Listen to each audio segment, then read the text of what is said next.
quite a dynamic person. She has a lot going on for us. I'm glad that we were able to coax her down here to give a talk for you guys. She's written 3 books, Yampa Valley Visions for the Joy of Wildflowers, which she self-published, so you can find those online. And then she also, with Mary O'Byrne, published Edible and Medicinal Plants in the Rocky Mountains. And if you're into that kind of stuff, this is a great book. I think it's the best book out there on the market for this area. It's really, really useful. Great photos, a lot of anecdotes and stuff like that. So I highly recommend it. I did, I have a quotation on the back, of course, but I don't get any kickbacks for this. One of the best books out there. She's explored many remote, little visited corners of the park range, which is the Mount Zirkle Wilderness, the flat tops, steppes and canyons of northwestern Colorado. These are some of the least explored mountains and valleys in our state. They have many affinities with the Pacific Northwest and the Great Basin. Karen was on the founding board of Yampa River Botanic Park, and her help during the 2016 conference was essential. I got a tremendous amount of credit for the success of that conference, but it was really Karen behind the scenes that helped make it what it was. There was no way it would have happened without her help and her energy towards it. She also helped with the hikes in Durango. This year, she was great. We led a couple hikes together, and she was very, very helpful with that group of people. She also has been with Yampatika since its inception in 1992. For those of you that don't know about Yampatika, it's the largest outdoor education foundation specifically aimed at Northwest Colorado, and it does programs for both adults and children. Really nice that the Yampa River has that asset in Karen. When she's not leading hikes, she's working for clients in gardens during the growing season. She maintains her own garden maintenance and installation company. A few people know Northwest Colorado as well as Karen, and she's helped me numerous times in locating special plants and sites. And recently she's been finding some range extensions for common Colorado alpines here in the Front Range, things that we don't necessarily think much about when we see them on Loveland Pass or Pikes Peak or Mount Evans, but she's been finding them in the flat tops. So it's kind of exciting because they're actually a range extension. That part of the state is so rugged and so little explored that she's made a couple big range extensions. You guys are in for a great treat. The photography and story alone will inspire you to visit Punioti, Karen and I's favorite corner of Colorado. So with that, I'm going to turn it over to Karen, and thank you very much.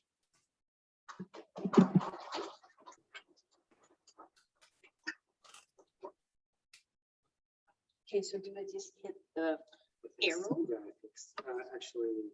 Oh, that one. Okay, awesome. And I'm gonna have to stand right here.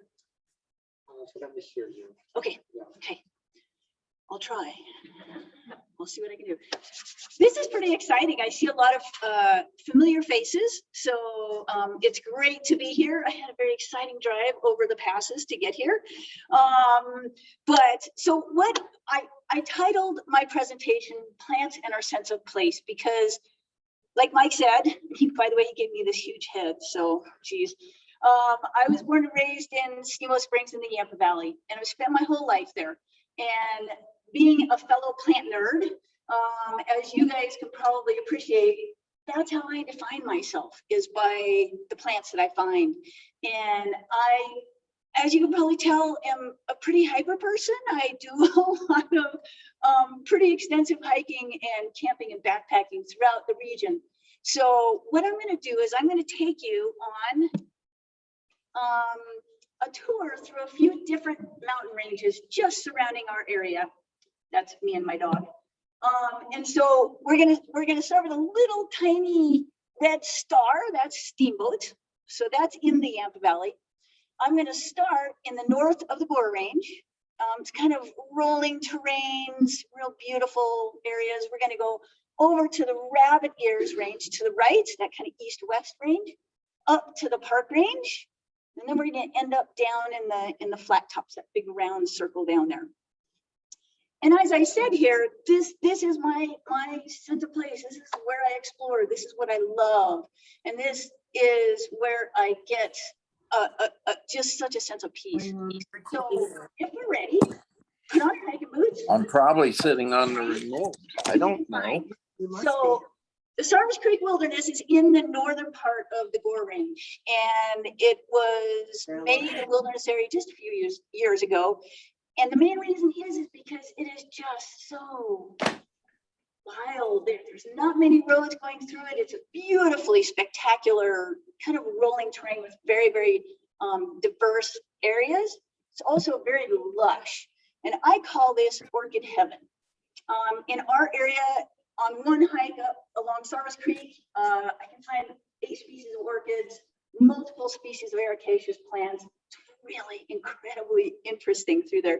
There's our cute little rattlesnake plantain orchid. You can see its little friends on there too.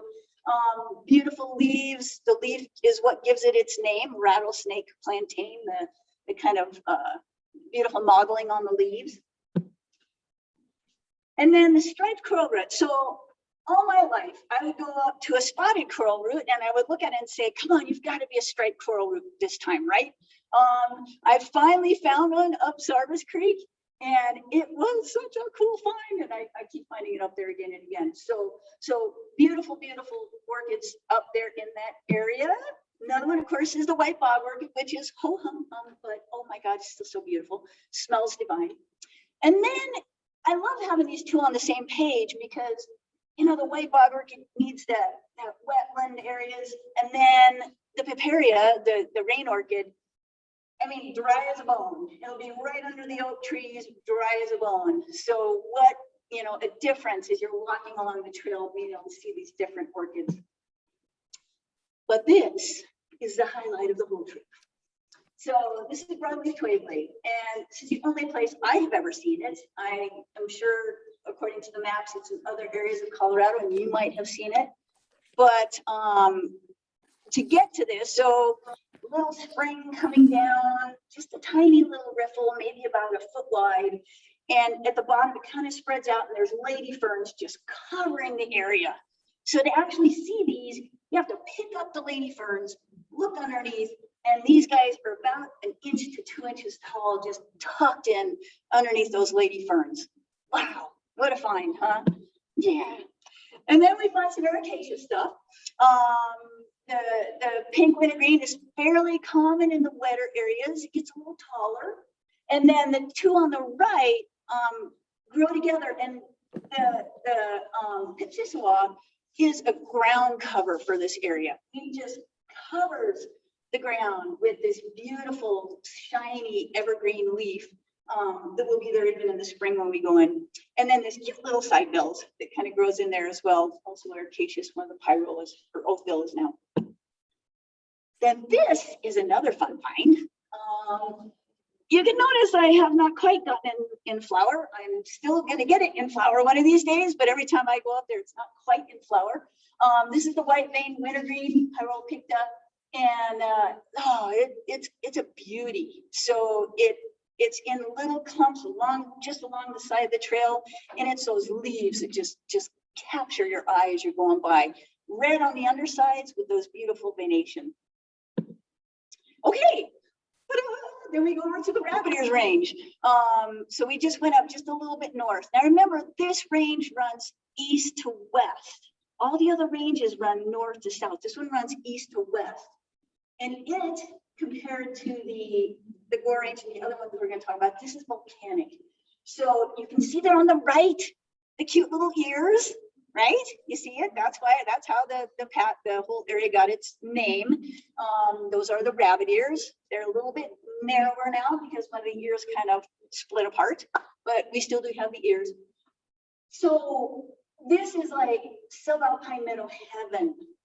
Some of the most insanely beautiful subalpine meadows with the highest diversity you can find, I think, in the state. Maybe some areas around Telluride you can find, Crested Butte you can find some better, but they're incredible. So we've got a huge diversity of plants. And what is interesting, let me just go back to that one slide. Look how different each meadow is. So we go from these, which are a little moister.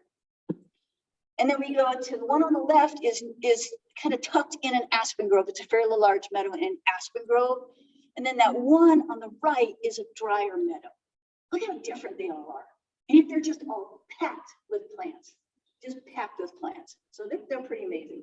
So that's why I call them the fireworks, because they also bloom sometimes right around the 4th of July, depending on the snow. And then there's another little funny anomaly in rabbit ears. There is a sandstone ridge in there, which is kind of weird. And that's what this is. This is sandstone and quartzite. And so it has a totally different plant selection than all of the other areas do. As you can see here, we've got the Oxytropis sericea and the blue flax up there. But man, in a good year, this place is stunning. Doesn't happen very often because it's very, very dry, and it lives up to its name, Windy Ridge. But in a good year like this, and oh, wait until you see the next one. Look at that. Oh, I mean, this covers the whole hillside, that whole ridge it just covers the whole ridge. And it's really impressive. So pretty special places up there. The meadows are beautiful. They have these very unique drainages. So carved down through the volcanic rock are these very steep canyons with waterfalls coming down. And it creates these very unique little habitats. And one of my, well, it might not be my favorite plant because it really smells. That's why it gets the name, the musk monkey flower. But this is not seen anywhere else in Colorado except up in our little section of the world up there. And this is everywhere there. I mean, you just look down at the ground and there's mats of this mimulus growing everywhere. Just don't touch it because it's really gross. We also have, so I had to put this one in the left on there because this is one of my earliest memories. And this, we talked about sense of place. Our family would go up to Rabbit Ears Pass to go fishing. My brother and my dad would go off fishing in the little streams up there. And my mom and I would lay in the meadows and just look at the flowers. And every single time I came across one of the ladies' tresses, they have the sweetest aroma. And I would just lay there and just get this aroma just wafting over me. So sense of place, you know, that's part of me. And then of course the wood nymphs in the conifer forest, cutest little stars. Not common. I find them in just little tiny pockets here and there along the way. And this is a really special site. Mike and I actually got to go hike this last year. I've been going there for several years, and I guess I didn't realize how really special and unique it was. And I kind of mentioned it to Mike and he's like, oh my God, we gotta go there. So we went there and it was kind of a wowzer moment. This is like a temperate rainforest area. It's super deep valley, and there's mossy glacial boulders everywhere and lichen hanging off the trees. You kind of get the idea. And then there's ferns everywhere. And like I said, I didn't know what a wowzer this was, but it was a really special place. So the oak ferns and the holly fern, as well as lady ferns and a couple others that were really, really unique. Okay, so now we're gonna leave our fireworks and we're gonna go to a little different area. We're gonna go to the Swiss Alps of the Northwest. We're gonna head up into the Zirkles. So in the Park Range, which is that range running north to south, which eventually heads up into Wyoming, is the Mount Zirkle Wilderness area. And this is the highest point, so a little over 12,000 feet. I know we don't have tall mountains where we live, but they're beautiful. Okay, they're just as beautiful. And this has a very, very different kind of flora because of, again, its geology. So this is very beautiful metamorphic igneous rock. So this is fold fault type stone. And I'm going to start us down at the bottom though. I'm going to start us in the subalpine forest, the spruce fir forest, because here is where we have some of our gems, I think. And this is one. you guys ever had a chance to see this? Oh, you gotta come up and see this because they're absolutely beautiful. It's the only place in Colorado we have it. It is kind of a Pacific Northwest holdover. This is our beautiful Pacific Trillium. Just a star of the area. And again, this is my sense of place. This is what I call home. The Jacob's ladder is a common plant, but just such a beautiful, beautiful plant highlighting our forest. And then the one on the right, the pine drops. Wow, what a crazy plant, right? While I sat there photographing, I sat there for about a half an hour and just kind of watched this plant. And it had more pollinators coming to this. I was surprised. I just couldn't imagine an urn-shaped, flower like that having so many different pollinators to it. It was really fascinating. So we're still in the forest, and we come across. So first off, unless you really look for this guy, you're not going to see it because they're always knotted over. And you just don't see them. So what I usually look for is the leaves. The leaves are pretty big and pretty obvious. And then you're like, oh yeah, there is something under there. You kind of tip it up, and there's that beautiful little lady slipper.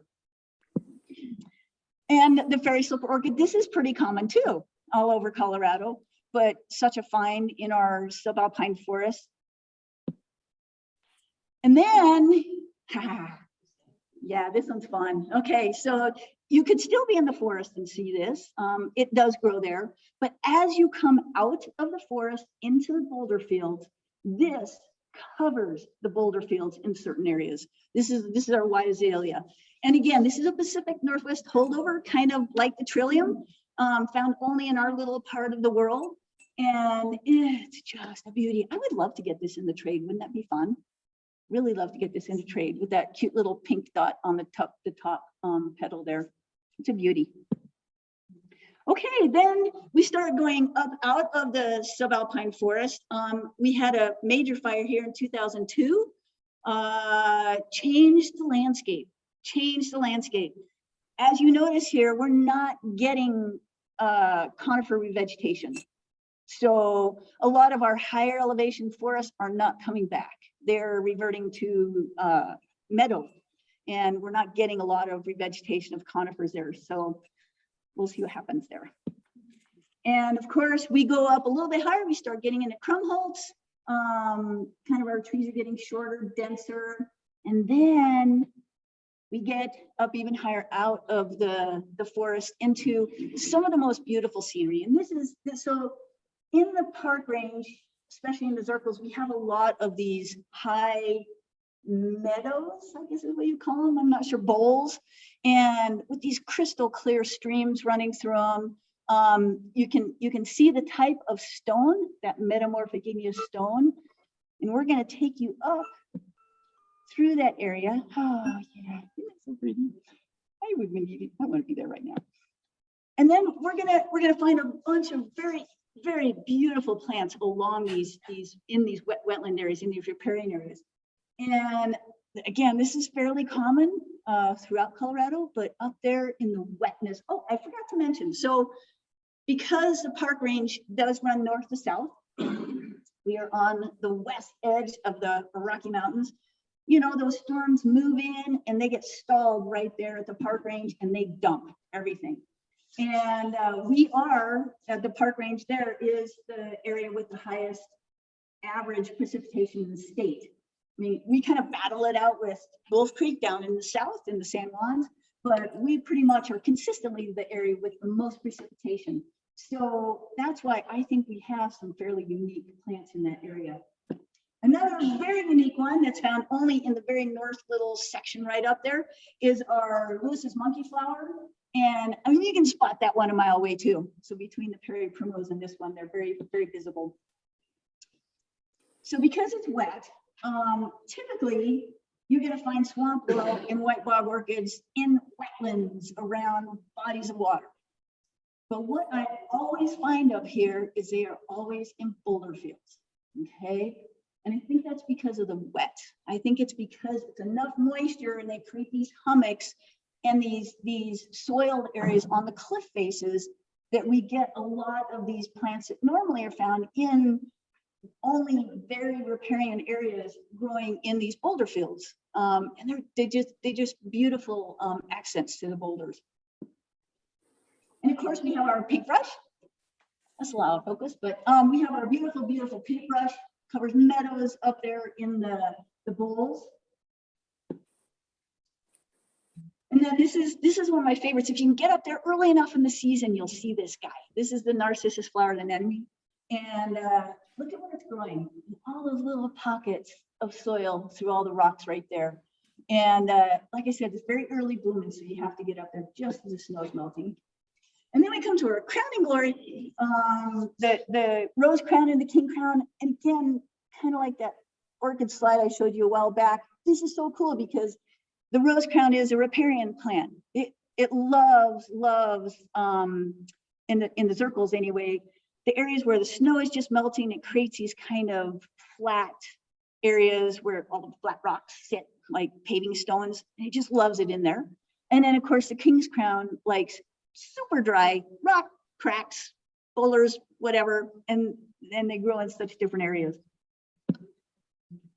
And of course, some of the cushion plants, you know, I don't see a ton of cushion plants up in the circles.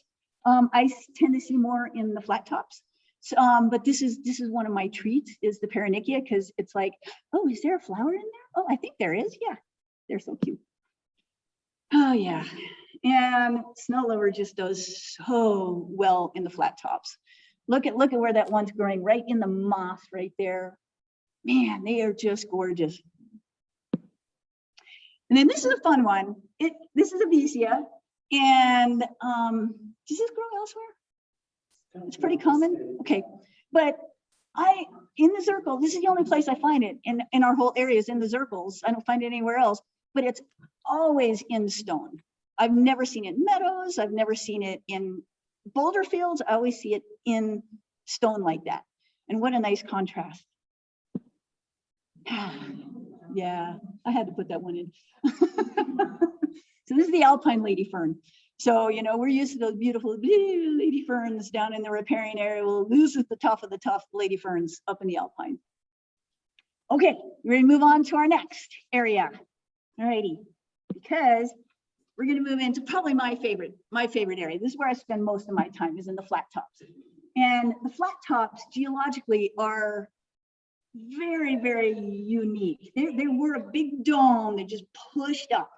And as they were pushing up, the fault lines opened and the lava was just oozing out. So basically there's a big kind of upwelling of sandstone and other sedimentary rock. And then on top of that's a huge cap of igneous rock on top.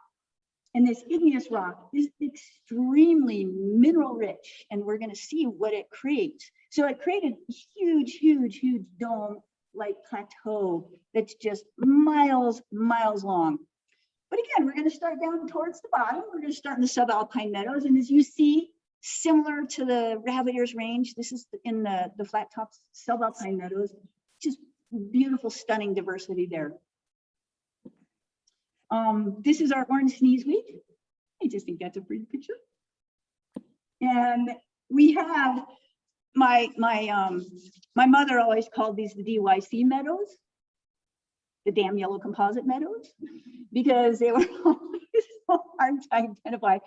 But so we have the golden, or the orange sneezeweed with some scarlet Gilia, and on the other side we have pyracoma. And what's interesting is these meadows are on very different areas. So the one on the left is in a very protected, huge bowl surrounding Stillwater and other lakes. So it's moist and protected. And the pyracoma is on a very exposed slope, much drier slope. So we get very, very different meadows and very different plants from that. This is another one of my super fun. This when I see this coneflower, I know exactly where I am in the flat tops, because there's only one spot where I've ever really found it, is in this one kind of dry meadow over there. So it's really fun seeing that coneflower. And then, yeah, so similar to the park range, the flat tops are also on the western edge of the Rockies, and they also stop a lot of precipitation coming in from the west. So they are also fairly moist.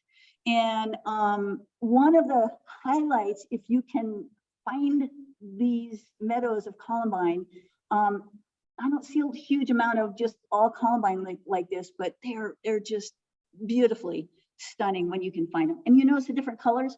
So we have some darker ones, kind of have some white ones towards the right, and then off to the right, then I'm not showing her some yellow and pink ones. So there's quite the variety in there. And then we're getting up into some different habitat. We start getting into gentian heaven. Yay. The little guy on the right actually is up in the tundra. I kind of got a little bit out of place, but is out in the tundra, and it's about as big as my little pinky. That's our moss gentian, pygmy gentian. And then the perennial fringe gentian is one that I only see in the flat tops. Elsewhere? Again, see, there you go. And I only see it in the flat top. So to me, it's a very special plant because I only see it there. The Perry's gentian is, oh gosh, I mean, how can you do better than gentian blue, right? I mean, that's just an incredible color. So now I wanted to show you this picture to give you an idea of kind of the makeup of the flat tops. So you can see the plateaus, the high flat plateaus with the cliffs coming off of it. But then we have these long meadows, rich meadows where the glaciers carved and etched. So what they left behind was a lot of lakes, alpine lakes, and a lot of glacial till. But what we're standing on right here, I'm going to show you the next picture. What we're standing on right here is the base of the cliffs, and the cliffs are ledges. And if you're really good, you can climb up them. So we're going to go up the cliffs. So that's kind of what they look like. And so we were right down there. If you look kind of down the bottom right-hand corner, those were the columbine right down there. And we climbed up that cliff face, and each ledge, oh my God. And it's so interesting because they're all different. So this one has a little spring to the upper left-hand corner. You can see the mertensia growing up there. So it has a different plant combination than other ledges that I go on that have like maybe more Phacelia and penstemon. And this one has different plant combinations on it than some of the other ledges. So really interesting. Now, notice the stone. This is all that volcanic stone. And we're going to start taking a little closer look at some of the stone. Oh, I had to get this in there just for Mike. Yeah, sorry about the bear in that one right there. Everybody thinks my dog looks like a bear. So you can see in the far distance on the right-hand side, those ledges were where we just were. Okay, we were up on those ledges. Now we climbed to the top and we came down this boulder field. I had been down this boulder field so many times and seen this penstemon in there, and I'm kind of like, okay, my botanizing skills, well, I have the ability to concentrate for about 2 seconds and then I move on. I'm not very good at that. So I saw the penstemon, I've taken pictures, and I just happened to send this to Mike one time. He's like, oh my God, you've got to send this in. This is Penstemon harborii. So this is one of the new ones, right, that extended in cinnamon range. So anyway, so I'm going to send more pictures this way. So we're kind of in the boulder fields now. So we've got wallflower up there. This is one of the places where you will find the most extensive, to me, that I've seen, displays Old Man of the Mountain ever.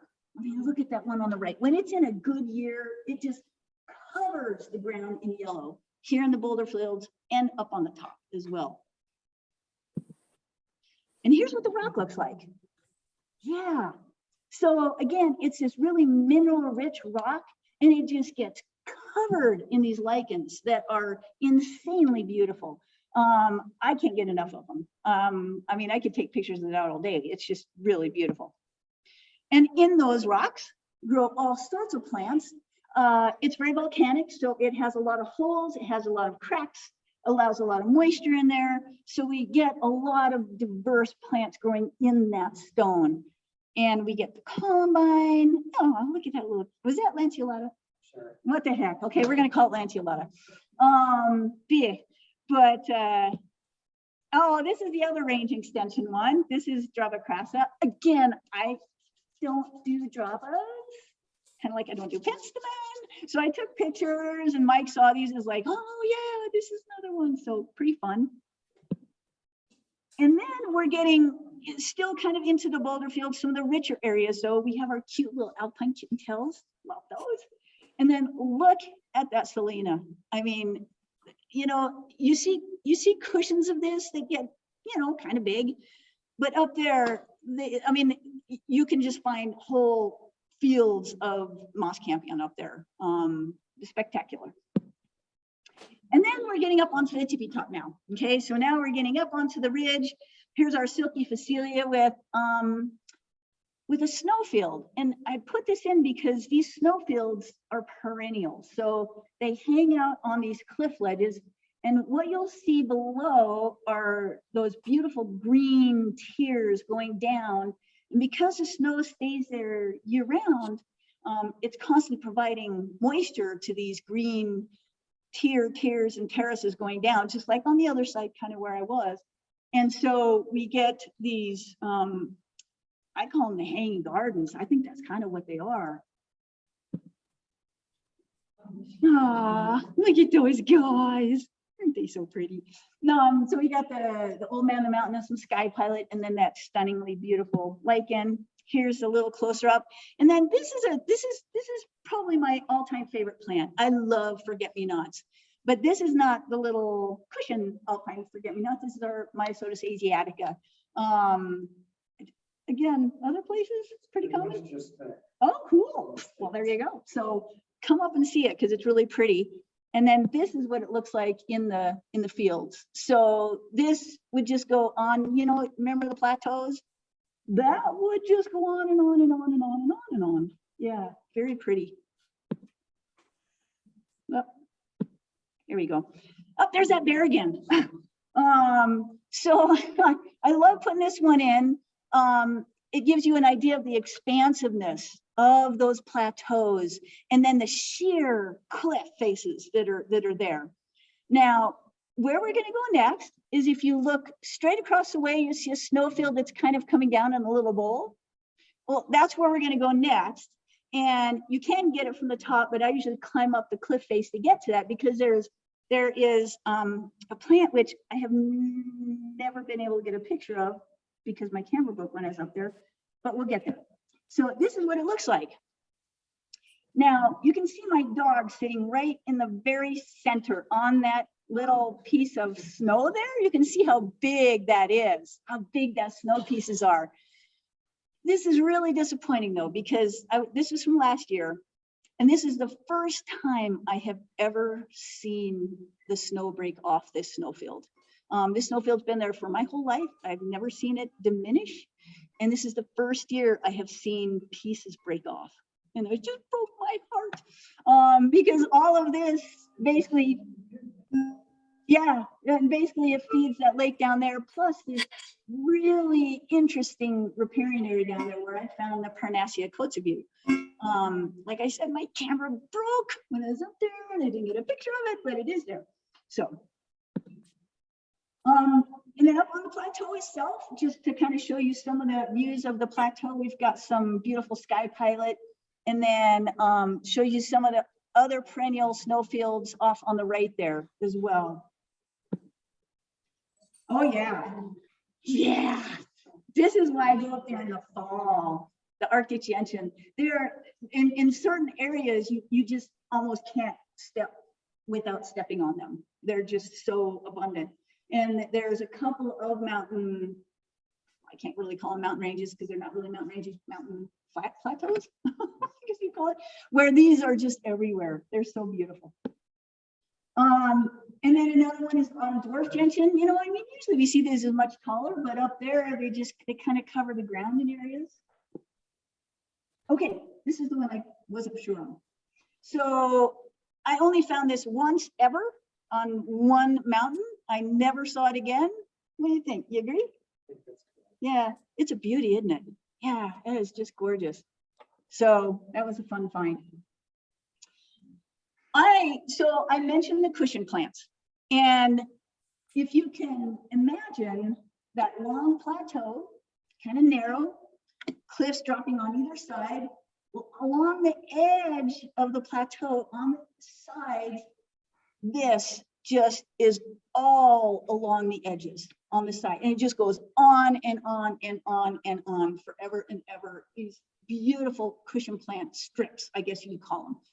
And I mean, I like them even when they're not in bloom. I think they have just beautiful texture and color. And then we got these cute little willows. We got the snow willow and the alpine willow. This is kind of a major ground cover up there, especially on some of the more kind of north-facing slopes. So that's where we're heading. We're kind of coming off the plateau top. We're heading off kind of on a north-facing slope, and we're going to start seeing a few different plants as we get over there. And the specialties on these north-facing slopes are saxifrage. So we've got the spotted saxifrage. That's very common up there. We've got the, I call it the whiplash saxifrage, is fairly common up there. Very specialized areas though. So you can see the rock there. These are the stripes of boulders that come down off the ridge tops, kind of like frost heave type push up like that. And the saxifrages are in these little boulder stripes that come down, just full of mosses and full of saxifrage. Another one is the gold bloom or the golden saxifrage. And then we have the weak saxifrage on the left, which is a really sad name for a saxifrage. Would you like to be called the weak saxifrage? God, come on. And then the nodding saxifrage on the right with the bulbils. And then the tufted alpine saxifrage is fairly common up there as well. So that is super fun to find these little pockets of saxifrage up there. So that is pretty much the end. I would be happy to answer any questions you might have. I would like to thank Mike for his incredible patience with me, for constantly sending him photos and IDing everything for me. And I just want to let you know that all the names have been updated to Jennifer's new flora. So that's where I got all the names from. So I would be happy to answer any questions if anybody has any questions.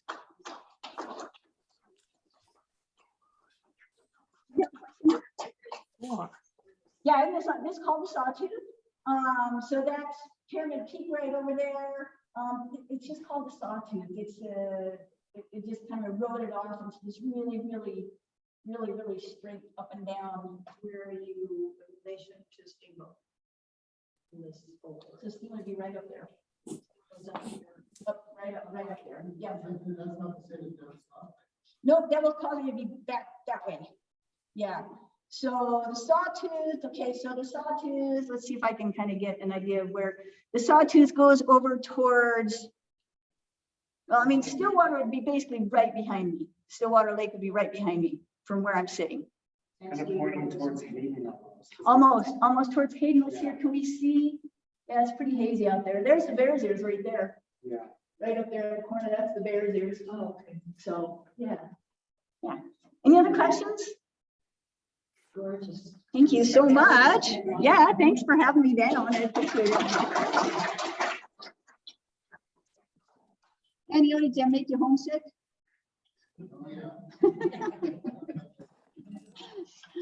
Excellent. You could do hiking trips. What's that? You could do lead hiking trips. I could have time. Yes, and your other wife.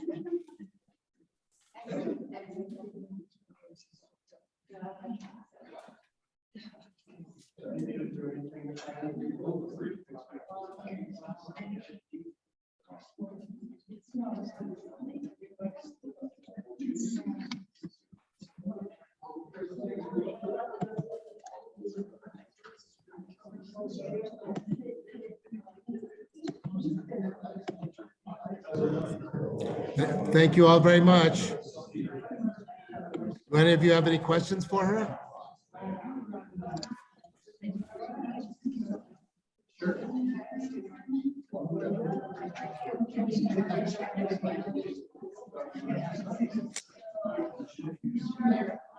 Very good. We'll be sending the next newsletter. We'll have more information about signups for the what we still need for the plant sale. And that's going to be our next meeting. We'll be at the plant sale. So we look forward to seeing you all.